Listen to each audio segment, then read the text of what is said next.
Bentrovati al meteo. Il nucleo di aria fredda giunto lo scorso weekend determinerà ancora condizioni di tempo invernale con aria asciutta, clima ventoso e temperature sotto la media del periodo. Vediamo la situazione nel dettaglio.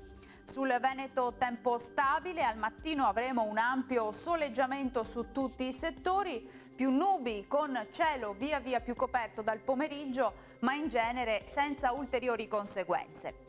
Temperature stabili, ancora fresche, minime sotto zero o di poco sopra, valori massimi compresi invece tra 10 e 12 gradi all'incirca.